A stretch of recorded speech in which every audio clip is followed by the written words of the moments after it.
Welcome to Eat, Sleep, Wine, Repeat, a podcast for all you wine lovers who, if you're like me, just cannot get enough of the good stuff. I'm Yanina Doyle, your host, brand ambassador, wine educator, and sommelier. So stick with me as we dive deeper into this ever-evolving, wonderful world of wine. And wherever you are listening to this, cheers to you. Hello, wine friends, and welcome back to another episode. Now, I am so keen to show the next two episodes with you. I've had the absolute pleasure to talk with Henry Jeffries, who is not just a phenomenal writer, but a wonderful speaker as well. He's been on BBC Radio 4 and 5. He was the wine critic for The Lady. He's been in The Spectator, The Guardian. Now, last year, Fortnum and Mason awarded him Drinks Writer of the Year, and you're going to find some of his books, such as The Home Bar, The Cocktail Dictionary, However, I will be picking Henry's brains about his latest book release called Vines in a Cold Climate, which was released this year. You can get it from Amazon.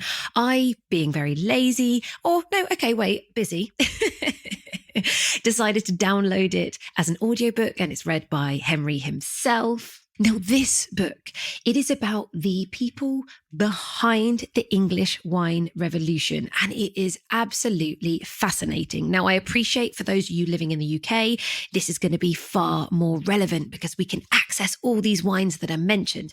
However, the way in which the book is written, there is something in this book for everyone. There's chapters looking at the different sparkling wine styles of the world. There's a chapter on organics, which really dives deep into the pros, the cons, what's right, what's wrong, allowing you to make up your own opinion. There's talk on global warming and how it's affecting vineyards, and a whole chapter on tourist attractions for those of you abroad coming to London and wanting to perhaps go and visit somebody. Now, in this specific episode mentioned, there will be masters of wine and instrumental winemakers that have really helped the English wine industry. I promise you some fantastic gossip about Pierre-Emmanuel Tattinger. So we are going across to Champagne. And talking of Champagne, it's really interesting comparing the climate, the volume, the yields between England and Champagne. So we'll be discussing that a little bit more. You will learn about the evolution of wines in England. Henry in the book talks about a specific old formula that was just applied to cool climate wines when they were made in the winery, which we will discuss and I found fascinating. Oh, we'll be going down the route of talking about Tibetan singing bowls in a winery. So we cover it all in part one. Now, before we go to the episode, as you know, I have received the immense support of Wickham's Wine this season as they sponsor all of the episodes. So I'm really happy to be able to share the news that for the third year in a row, they've been shortlisted by the Decanter Retailer Awards for Best Online Retailer and Best England and Wales Specialist. Now, when you are listening to this, the results will already be out, but I don't know what they are yet. So on the following episode, I will let you know if they have won. But I'm genuinely super happy that they've even had this recognition yet again. And if you want to go over to their website, the website link is in the show notes. And if you use the code EATSLEEP10, you're going to get yourself 10% off on your first order. But for now, pour yourself a glass, ideally, of English wine and prepare yourself for some wine stories, some wine facts, and some behind-the-scenes wine gossip. I have to go to the first most important question, of course, of why did you end up writing this wine book? You've obviously been in the wine trade and in publishing for years, but was there a moment that made you think, right, the world needs to know about English wine and the people behind it? The moment came actually when somebody phoned me up and said, do you want to write a book about English wine? So I can remember the exact moment. He's a chap called Derek Wyatt, who is a publisher Okay. And my first thought was, no, I don't Not really? No, I thought Oz Clarke had written a great book, just come out. I thought Stephen Skelton's books were brilliant. I thought the world doesn't really need another book about English wine. And then I sort of thought about it a bit and just thought, how could I approach it differently? Obviously, Right. Oz and Stephen have their own distinct styles. They know, far more about the subject than I ever will.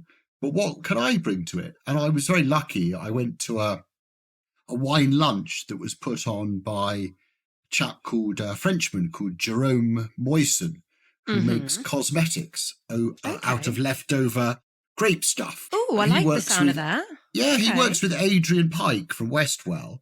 And I sat next to Adrian at this dinner or lunch, and he was so full of stories, most of them totally scandalous and unprintable, about people in the wine industry. And I thought to myself, there's a story here, because most of the time all you hear about is everyone gets on brilliantly, isn't it great, bright future, da-da.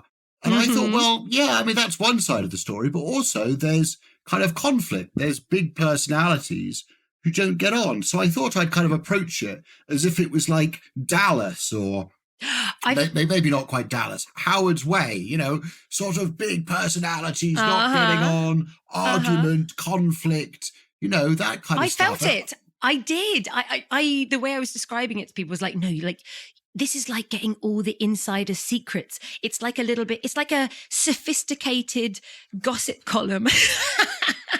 Well, I just thought I can't compete with Oz and Stephen on the wine stuff. So I just thought, make the wine secondary and make it about the people. And as soon as I thought, make it about the people, then I wouldn't say the book fell into place because it was bloody hard work trying to condense all of it. But I then knew what I had to do, which was just to go for the good big stories and then see how the book worked once I had the stories. Yeah, no, amazing. So that was the idea. Was there something that was far more challenging for you when you were writing this book? Were there any surprises on the way?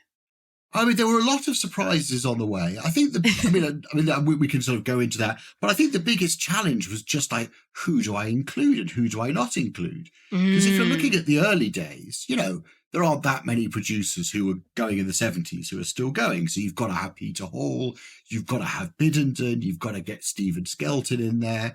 But when it got to like the present day, I mean, like there's like 5 urban wineries in London all making brilliant wine. I can't put them all in. So that was really, really hard, deciding who to put in and who to leave out. And in the end, it was just sort of like, what do these producers represent? So you've got some kind of money men, you've got some big businesses, you've got some mavericks, you've got some urban wineries. Once I had a sort of couple of voices from each sort of segment of the industry and enough good stories, then I kind of almost deliberately put my hands over my ears and was just like, I'm not going to listen to any more because there's too much going on. Yeah. I mean, you mentioned there was so many stories. So I wonder whether some didn't make the cut. What was some of the most memorable, or did you have some pretty unique wine-related experiences on this journey that you can kind of share with us? There's some of the stories are literally like sitting down with Owen Elias from Balfour, who I'm sure you know very well. I know very well. Was just such an experience, him talking about the early days of Chapel Down. And in the end, there was stuff where he described a certain producer in a certain way, which I'm not going to say, which I just thought, I can't put that in because it's libelous. But in the end, what he said was so entertaining, describing working with like crooks and charlatans and things, which was just brilliant. After the book came out, all this stuff about Pierre Emmanuel Tattinger, who's involved with Domaine Evremont in Kent, came out about his champagne-fueled sex parties and things like that. Hang on a minute. That wasn't in the book, was it? Did I miss that? No, I missed that. That story broke basically just as the book was published. And I was like, if only I could have got that in. How did I miss that? So hang on, sorry, because I can't be the only one. It was all over the papers. It was his ex-mistress was stalking him. And there was a sort of restraining order. Just look it up. Pierre Emmanuel Tattinger And then, because I remember meeting him at the launch or the planting for Domaine Evermore. So this is Tattinger's joint venture very near me in Faversham. Mm-hmm. And he gave this tremendous speech about, and he was, you could see he was one of those Frenchmen, with a twinkle in his eye, an eye for the ladies. So I describe him in the book as, clearly a bit of a rogue. But I couldn't have even comprehended you how could much smell of it. a rogue. Yeah, wow. Exactly. So I missed that one. That's a shame. But then Unusual Stories, it was really funny going down to Oastbrooke. Do you know Oastbrooke? I do. I mean, yes, America is definitely a character, is she not? She's very memorable. Mm-hmm. She is Brazilian. Her name is America Brewer. She was born on the 4th of July, which is why she's called America. Mm-hmm. And I met her and her husband, and they farm a very small plot near, sort of on the Kent-Sussex border. And they were talking to me, and then they produced this thing, it's called a Tibetan singing bowl. I think it's made of brass. Yes, and they put it on your talk head, about this, don't you? In the and book. They spin it, and then they hit it with a hammer, and you get all this kind of not very hard, not with a sledgehammer, gently, and then you get all this weird sort of hypnotic noises and stuff. And this was like spinning on my head with all these weird noises while they were trying to explain to me, their journey into wine. So that was and they have a hobbit house. On the property. So the whole thing was like being in a dream. I just sort of turned up, and then I had a bowl on my head, and then there was a hobbit house, and then we were having some wine, and the whole thing was just very Alice in Wonderland. I mean, I can vouch for that because I've been down to that estate, and of course they live on the estate, and they've got a swimming pool which you basically drive past to get to the actual winery part, and it's kind of crazy. You do feel on a sunny day that you could be in Brazil. It's like she's brought Brazil to the Kent-Sussex countryside, which is really bizarre. And yet you'll see her driving around on a tractor in the highest of heels, thinking, what the hell are you doing? And if you meet her, she'll be like, what? It's my tractor. Can do what I want. I know. When you sort of tell the story like that, it makes them seem like they're not serious. But you taste the wines, and they are deadly serious. The wines, the still wines, like their Pinot Blanc, I think is one of the best still wines in England. But if you kind of sort of saw them on Instagram, you just think, who are these crazy people? I know. Isn't it wonderful? I think people think that English wine is probably just so basic, so simple. People they're not aware that we're even doing still wines. And it's like, honestly, like you said, the characters, the people behind it, all the excitement. There is so much to talk about. And you've actually really encapsulated that in your book. Oh my God, that is so funny. Tibetan, I'll keep that in mind. Tibetan bowls. Okay. Bringing the spiritual experience to wine. I love it. Did you exactly? Do you think though that when you tasted the wine, they tasted better because of the tuning of the Tibetan bowl? Well, actually, the bowl was after the wine. So maybe I should have done a before and after thing. Now, that is something that could be an interesting experiment, could it not? Tasting wine and then tasting it after having done one of these tuning, getting the frequency different. There has to be something if you're changing the frequency of the energy around you, surely your taste buds would be different. It's very biodynamic, isn't it? I imagine that's the kind of thing that people who are heavily into biodynamics would do. Well, I'm going to investigate into that and then I'll get back to you. Now, I just want to hear some of your own personal stories, because actually you touched on in the book, which I think is bizarre. You're a wine writer and you were in Germany on the steep slopes of Mosel. And I don't know whether you didn't really talk about how you felt about this. From 6 a.m. in the morning, we're kind of dragged onto these slopes to pick grapes to basically midday, which for anyone who doesn't know, picking grapes is nowhere near as romantic as it seems. After half an hour, you're exhausted, your back aches, and you want to drink some wine. I mean, what was it like actually picking for that amount of time on the steep slopes of Mosel? It was horrible, actually. I mean, we were in the itinerary. This was on a press trip to the Mosel to show off their famous steep slopes. Mm-hmm. And in the itinerary, it was sort of see how the grapes are harvested. So I thought we'd be there, we'd watch the grapes being harvested for 10 minutes, go off and try some wine. Instead, we were picked up in a van at 6 a.m, freezing cold October day, sort of damp and misty, driven to these steep slopes. and then given some secateurs and said, get working. It's so And mean. we picked from about, so we woke up at 6, probably started 6:30, 7 o'clock. And then we picked for hours and hours and hours until 12, 12:30. And then we went and had some lunch. And it was cold, it was damp. And then you were on these slopes. I don't know if they're quite 45 degrees, but they're bloody dangerous. I mean, if you slipped, you could fall all the way down to the bottom into the river. So it was quite one of the people on the trip was this Canadian wine writer who was in his 60s, and he was not looking very happy at all. Oh no. So I think the whole press trip was basically a way to get free labour out of journalists, because they were struggling to get pickers from Romania and Bulgaria because they're so in demand. So they were like, I know, we'll get these Canadian journalists to help out. So yeah, no, we put in a full morning's work. Well, I hope you get a bottle of that wine from the exact vineyard that you picked. It's the very least. We did get a very good lunch, but no, we didn't get a bottle of wine, sadly. Well, anybody who's not in the wine industry listening to this, yeah, trying to find pickers, I think all over the world, it's just a constant problem now. I mean, we certainly have that in England. You touch on that in the book. I think hence why you talked about your own personal experience being abused. You think you're going to be flown, have a wonderful experience, sit down, go through beautiful tastings, but yeah. Bit more labour than expected, huh? Exactly, yeah. And making journalists work, it's just not fair. How dare they? Well, bringing it back to English wines, what were the first few English wines that you've ever tried? And I guess your thoughts? I think the first one I ever had was at a wedding in Suffolk, and this would have been in sort of 99, 2000, and it really wasn't very good. It was sort of off-dry, sort of sweet, sugary, but with this acidity like nothing else I'd ever tasted. It sort of makes your whole mouth close down. Oh dear.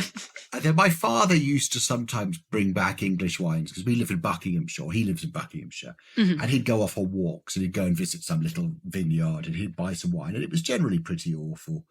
And so it wasn't really until, I don't know, 2009, 2010 that I started having English sparkling wines that were quite good. I think I had my first Ridgeview or something in 07, 08.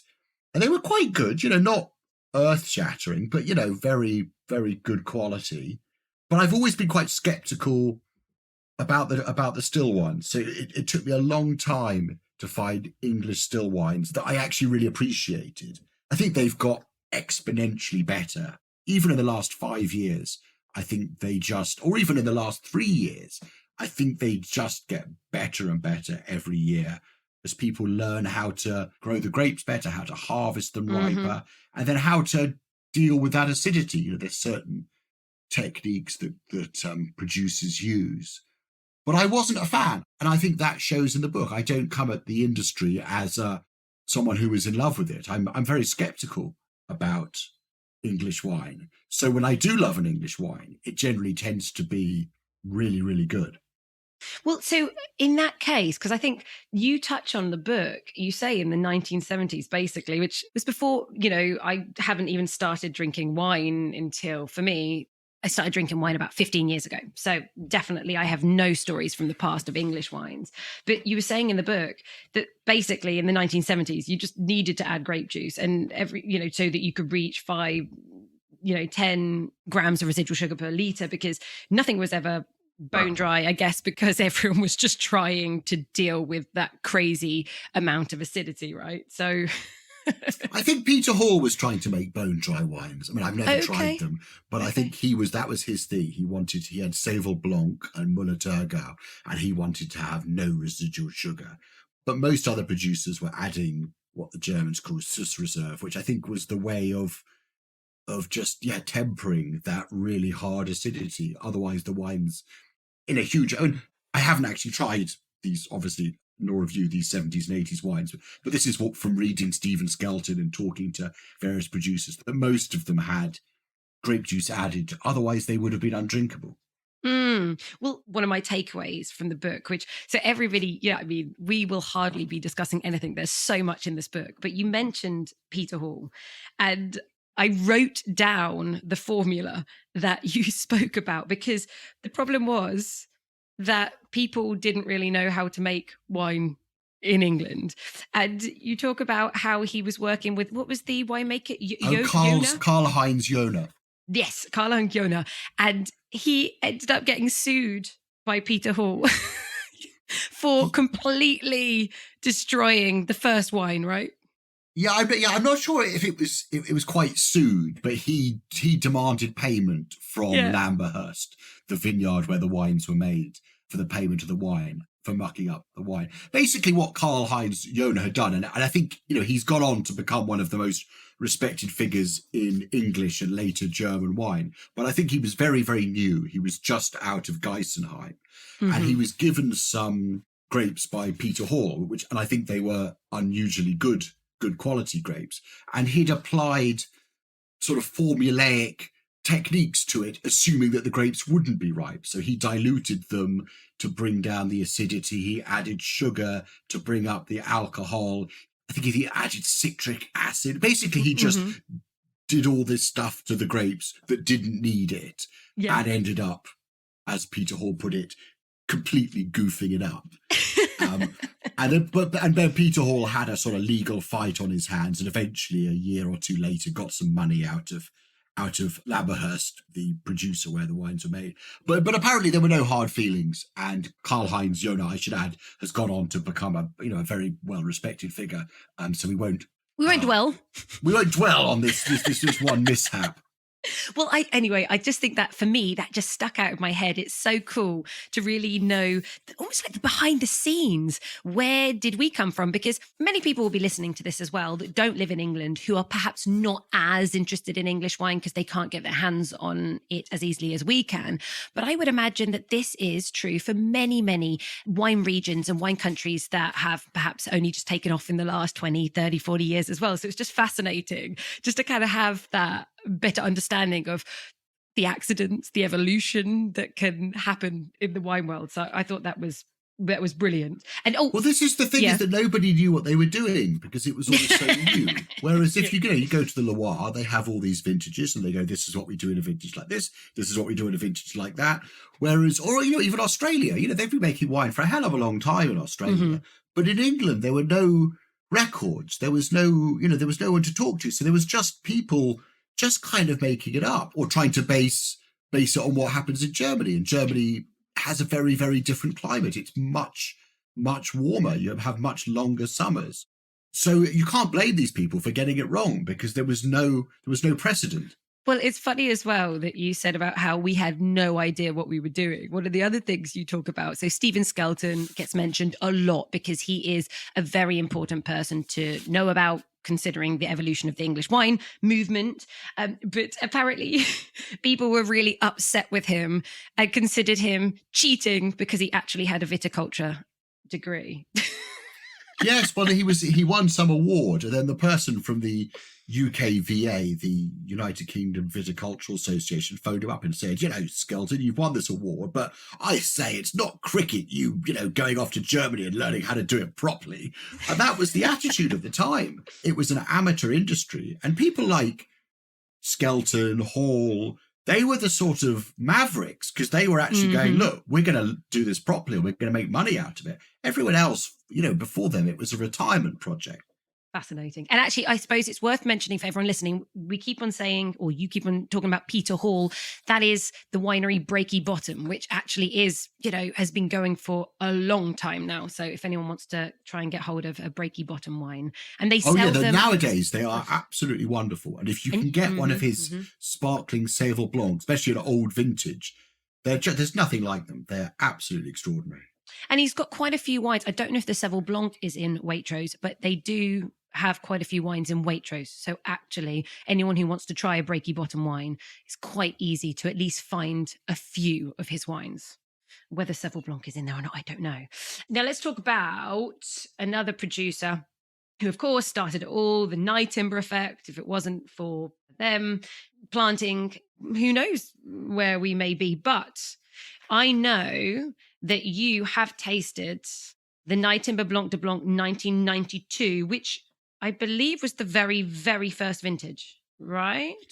It was the very first commercial vintage. Commercial, Apparently, yes. they made a very small vintage in 91 just to check. And funnily enough, I tried it with Jerome Moisson, who is this peculiar Frenchman who collects English wine, lives in Maidstone. And he brought out a bottle in 2021 from his collection. And it was, I don't know when it had been disgorged, but I think, a while back. And it was absolutely extraordinary. Just so fresh, still loads of fizz, incredibly long, sort of hazelnuts, a lot like a sort of sparkling white Burgundy. If anyone's ever had like an aged white Burgundy, it had those kind of flavors, but still so fresh. It hadn't gone brown or anything. It was still very fizzy. There was no sort of sherry notes. It was really, absolutely impeccable. One of the best sparkling wines I've had. And that was their first vintage, which was just incredible. And just that vision. So you have Sandy and Stuart Moss, who are two Americans from Chicago, made lots of money selling dental equipment. And they came to England and they had this crazy idea to start making sparkling wine to take on champagne. And what was sort of so interesting about the way that they did it is that people had made sparkling wine in England before. And people had even made sparkling wine with Chardonnay and Pinot Noir. But what they were prepared to do was to sit on it for 3 years until it was ready. No one else would have had the money to do that. They would have had to have made wine and then sell it as quickly as possible, as soon as it had got some fizz in it. Whereas Stuart, and I was very, very lucky because he died while I was researching the book, but I spoke to him at length down the line from California, where they now live, or where he lived before he died. And he told me all about it. And he just said he wanted it to be absolutely right. So the vintage was 92, and they didn't release it until 1996, when he deemed it ready to drink. So that kind of level of perfectionism, backed up by lots of money, had never been seen before, and totally changed the playing field for English wine. Before that, it was make dramatic some nice varieties. Wine. Yeah. And after that, it was like, hang on, you can make wines that are as good as champagne. I don't think you can really overstate how important they are to the story. Well, it's funny, you also talk about, Sandy Moss and also Mike Roberts, who very integral behind Ridgeview. The two of them visited Champagne, and the Champenoise thought it was really funny that the English were thinking about making sparkling wine. They had no idea. Yeah, both of them were in the first intake at Plumpton College. So Plumpton College is the other part of the jigsaw of how English wine became serious. So it's an agricultural college near Brighton, and it started a wine program under Chris Foss, who was from Bordeaux, in the late 80s. And the first year, they had Sandy Moss from Nightimber and Mike Roberts, who would go on to found Ridgeview, both nearby. And they went on a field trip to Champagne to learn about how they do it in Champagne. And apparently Champenois thought that it was the funniest thing. These two people could come over from England. And 30 years later, Taittinger and Pommery would both be making wine in England. It was inconceivable at the time that would be happening. I know, it's fascinating, and it's brilliant because that really helps me, obviously, as you know, working for Balfour. Like, that's when we're still trying to prove to people that English sparkling wine is as good as champagne. It's like, look, when the champagne houses are here, that says something loud and clear. So yes, I'm very excited when the first vintage of Domaine Evermond by Taittinger comes out, which I think is going to be next year, 2024. Yeah, I think they're aiming for next year, so that's going to be a huge story. I think and I think the wine will be. I have no doubt with the people who are involved that the wine is going to be anything less than absolutely first rate. Have you taken part in blind tastings of our English wine versus the rest of the world? And I say that I'm presuming more English sparkling wine versus champagne. Have you taken part in a few? I've done it once, and it was a very, very interesting experience because it basically showed it either showed how terrible I am at it or how good English wine is.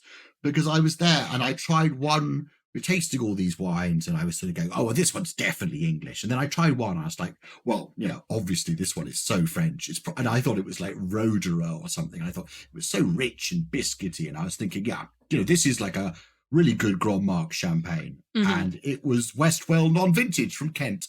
So, oh, wow, yeah.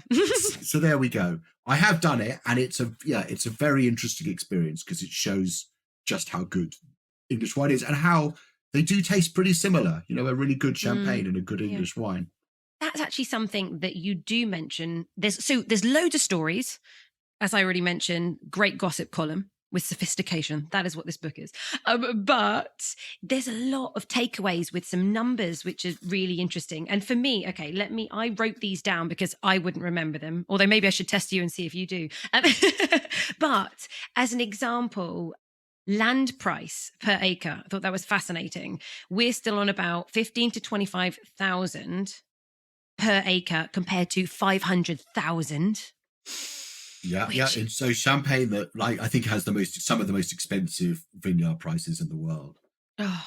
And so when people are saying as well that they think English wine is so expensive, they're expecting it to be so cheap. For me, I'm thinking, well, actually, I think that's bloody good value, to be honest, for our climate. It's not exactly very reliable, for the fact that we obviously pay high wages in comparison to the rest of the world. You know, I think that our pricing point is actually pretty good, but it's super. Yeah, tell me, what were you going to say? But also our yields are low. I mean, that's the big problem. So low. Mm-hmm. So our yields are 2/3, half of really good vineyards in Champagne.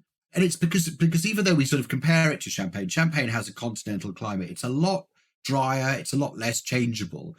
England is damp. You know, we all know it's damp. Mm-hmm. And therefore you have that's the big problem, is dealing with mildew, dealing with botrytis, all that kind of stuff. So it's, especially in a year like this year where there's had such a wet summer, it's a real struggle to get a good yield. And that's never going to go away. I think, the climate will get warmer, but it's always going to be damp because we're surrounded by the sea. We are an island. We forget we are literally an island, yeah. And we do have a similar climate. But you really point out that we're maritime here and they are more continental. So it's, really, really interesting that there is that slight difference. The other thing as well, I thought, in terms of numbers, which I thought was fascinating, was that at the moment, bless us, so in 2018, it ended up being registered. It changed around the numbers, but I actually looked online. And apparently, officially, according to WineGB, we made 13 million bottles in 2018, and they made 300 million. We've got a long way to go, right? No, exactly. And we're never going to be that big. And I don't think we should ever try and be that big. I think, just aiming at the sort of mid to top range is the way to go. It's impossible to make a really good cheap wine in England, and I don't think we should try. No. Precisely. And actually, you do touch on as well, though, that there are the pet nat, there are the Charmat method sparkling wines in England. So, of course, a very small percentage, that literally of all of our sparkling wine, it accounts for about 2%. But you go into detail on that as well, which I think is fascinating. So people can actually understand that there are different versions. There are things to try. It isn't all just the traditional method, and it's not like a knockoff of champagne. I think there's far more to explore than people might possibly realize. Yeah, the Charmat thing is really interesting. I did a talk at Rye recently, and I asked people, obviously a very engaged wine-loving audience, if they're coming to a wine talk, and most of them didn't appreciate the difference between Charmat and champagne method. They didn't know that there was a different method, and they didn't know that one was a lot more expensive than the other. But what they did know is that Prosecco tastes very different to champagne, and that they're prepared to pay a lot more for champagne than for Prosecco. So the problem that English wine has is in communicating that one is one and the other is the other, without getting into kind of boring stuff about production methods that most people don't know about, but they do appreciate the difference in taste. So it's sort of a kind of potential challenge for the future, though I think it's one that most producers do quite well by having a bottle that looks very champagne-esque. So it looks like champagne, it tastes like champagne. And then the Charmat ones, or the pet nats, they're a little bit funkier. Then people are like, they don't taste like champagne and they don't look like champagne. So perhaps we'll muddle through with that.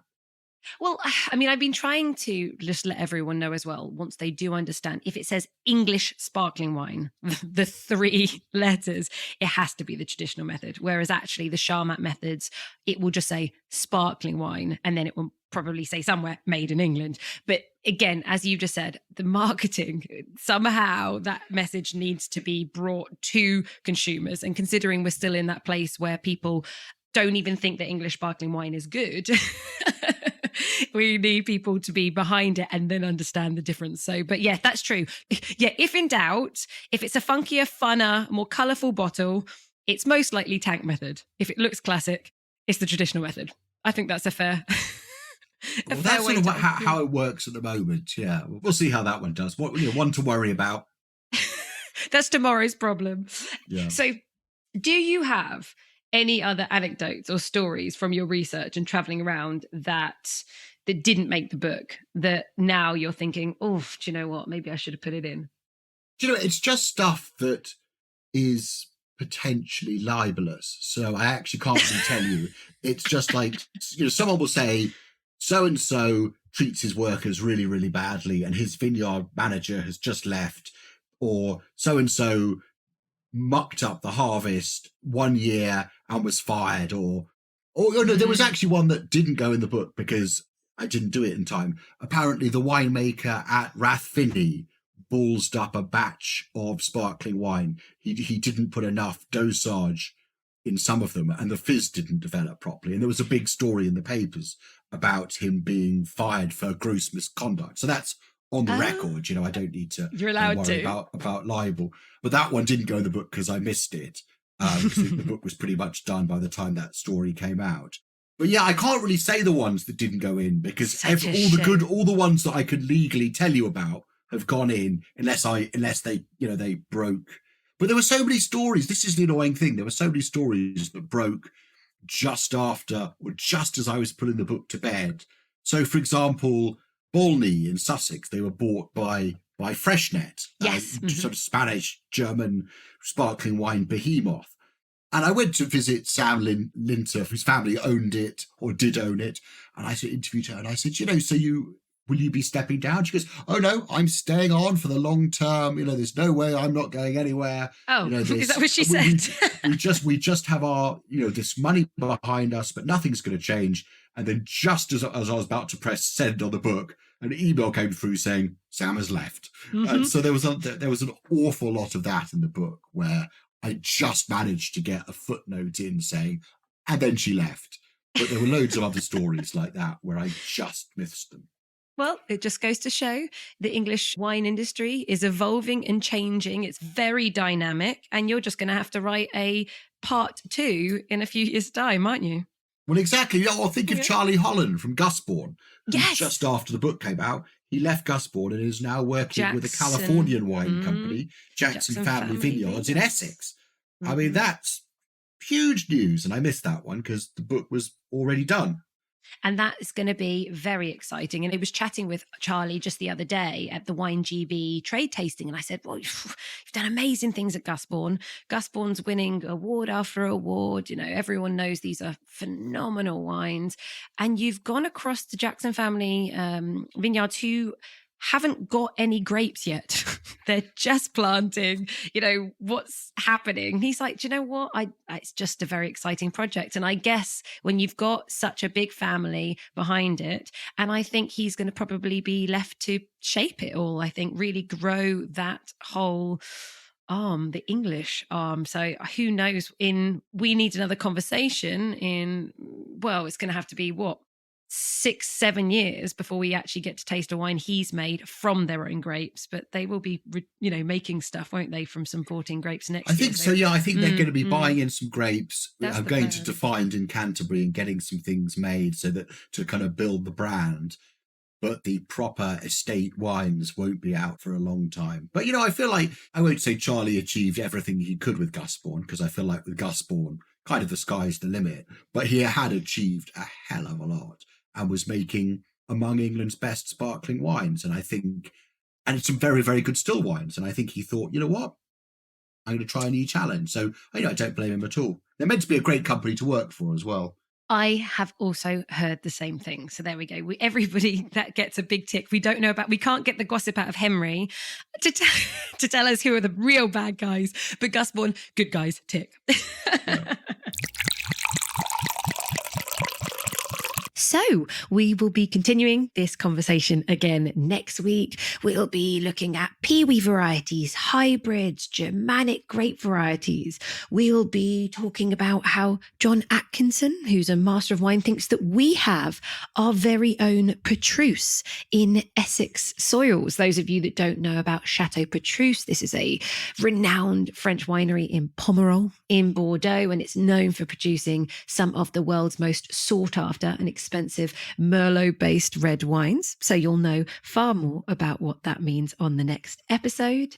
I will be putting Henry on the spot and asking him where is the number one place in England to go and visit. So you definitely want to hear what his answer is. There's loads in part 2, just as much as this episode. So I will close out today, of course, like usual, with a wine quote. And I have a very simple one from Robert Louis Stevenson. So he was a Scottish novelist. He was a poet. I thought I needed to find one from a writer to be true to this episode. And very simply, he said, "Wine is bottled poetry."